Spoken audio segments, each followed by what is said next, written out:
Oke, Assalamualaikum warahmatullahi wabarakatuh. Yang saya hormati kepada Bapak Winarto Eka Wahyudi selaku pengampu pengampu mata kuliah Teknologi dan Media Pembelajaran PAI di semester 3 Pasca Sarjana Universitas Islam Lamongan. Perkenalkan terlebih dahulu, nama saya Muhammad Sohibul Hilmi dari Prodi PAI semester 3 Pasca Sarjana Unisla. Yang kami paparkan yakni terkait bab wudhu. Sudah masyhur, sudah menjadi syariat Islam, yakni wudhu itu dilakukan di setiap saat. Bahkan kita pun sholat 5 waktu sebelum melakukan sholat sunat atau melakukan hal-hal lain itu tak luput dari namanya wudhu. Jadi seyogyanya dan seharusnya umat Islam harus mengetahui apa itu wudhu, kemudian hal-hal lain yang berkaitan dengan wudhu. Nah, dari pembahasan tentang wudhu atau bab wudhu, perlu diketahui kita melangkah yang pertama, yakni poin pertama, definisi wudhu, poin kedua yakni fardunya wudhu, poin ketiga sunahnya wudhu, dan yang keempat yakni perkara yang membatalkan wudhu. Perlu diketahui definisi wudhu menurut bahasa, yaitu keindahan atau dalam bahasa Arab yaitu husnul, dan kebersihan atau dalam bahasa Arab nadufah. Itu pengertian menurut bahasa. Kemudian menurut istilah wudhu yaitu peribadatan kepada Allah dengan menggunakan air yang suci dan mensucikan di 4 anggota badan, yaitu wajah, kedua tangan, kepala, dan kedua kaki dengan cara tertentu untuk menghilangkan hadas kecil. Lebih tepatnya hadas kecil sebagai kutipan untuk awal pendakian. Kalau hadas besar itu mandi besar itu yang diperuntukkan dalam syariat Islam. Kemudian apa yang menjadi disyariatkannya wudhu, yaitu kita mengutip dari dalil Al-Quran dan hadis Nabi Muhammad SAW. Ini pertama, Quran surat Al-Ma'idah ayat 6 yang berbunyi ya ayyuhalladzina amanu minkum mohon maaf salah, ya ayyuhalladzina amanu idza kuntum ila sholati faghsilu wujuhakum wa aydiyakum ilal marafiqi wamsahu biru'usikum wa arjulakum ilal ka'bain. Kurang lebih seperti itu. Jadi kutipan ayat ini, wahai orang-orang yang beriman, ketika kamu menjalankan sholat, fagsilu, basuhlah wujuhakum, wajah, wa aidiakum ilal marafiq, tak kedua tangan beserta apa? Kedua apa? Siku-siku, wamsahu biru usikum, dan kemudian kaki biru usikum, daerah kepala, rambut di daerah kepala, kemudian wa arjulakum ilal ka'bain, kaki sampai apa? Mata kaki, atau dalam bahasa Jawanya kemiren misalnya. Kemudian hadis Nabi yang menyebutkan disyariatkannya wudhu yaitu riwayat dari hadis Imam Bukhari dan Muslim. Layak baluwa sholata ahadikum ida ahdasa hatta yatawaddoa. Allah tidak menerima sholat seseorang di antara kamu jika ia berhadas sehingga ia berwudu. Nah, ini disyariatkannya kewajiban untuk apa? Berwudu.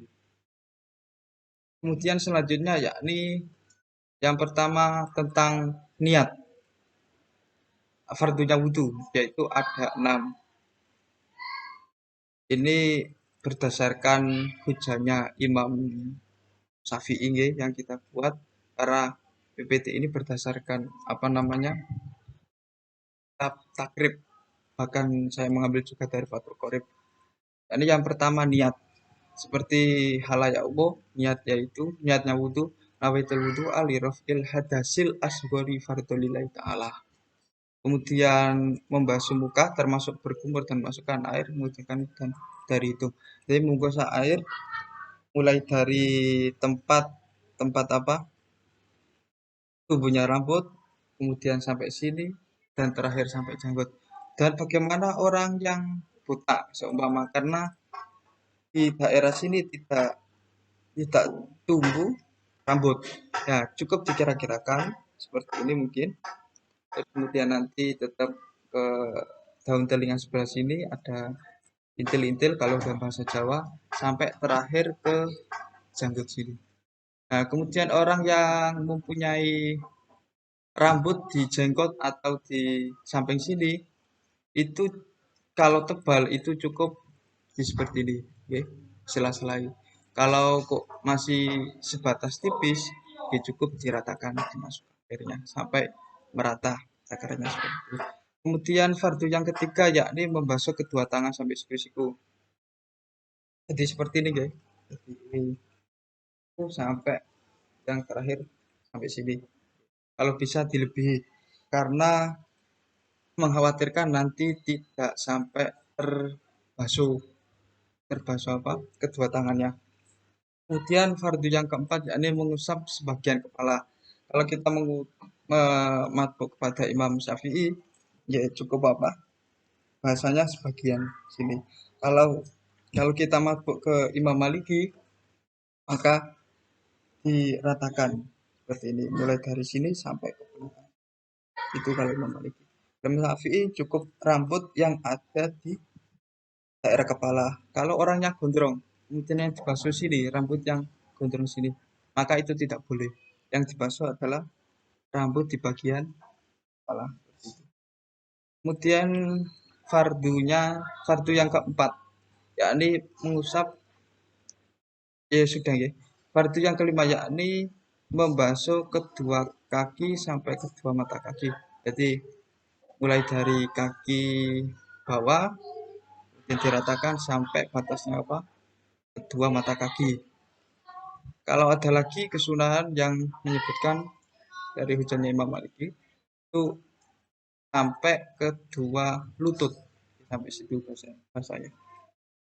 Tadi fardu yang terakhir ya tertib. Nah, artinya tertib mulai dari niat sampai dengan apa?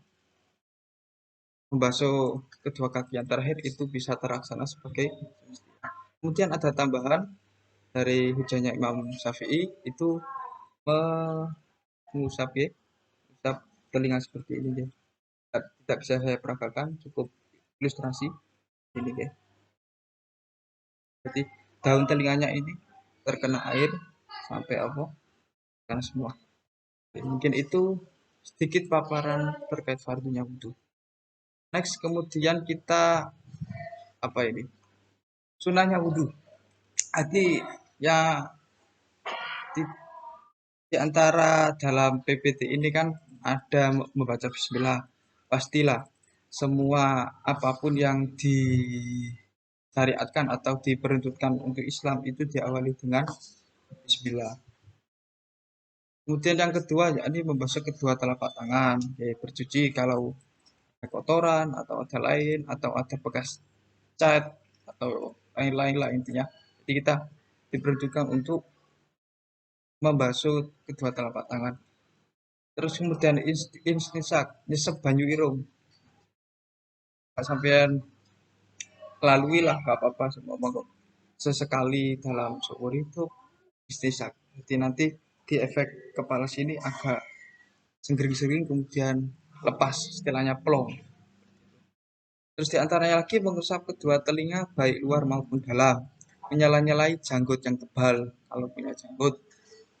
Kemudian diantara menyela-nyalai jari tangan dan kaki, mendahulukan anggota kanan daripada yang kiri. Itu sudah maklumat seperti itu. Terus bersuci secara 3 kali. Jadi saya 3 kali itu hanya berupa sunnah. Kemudian mualah atau nuli-nuli tertib.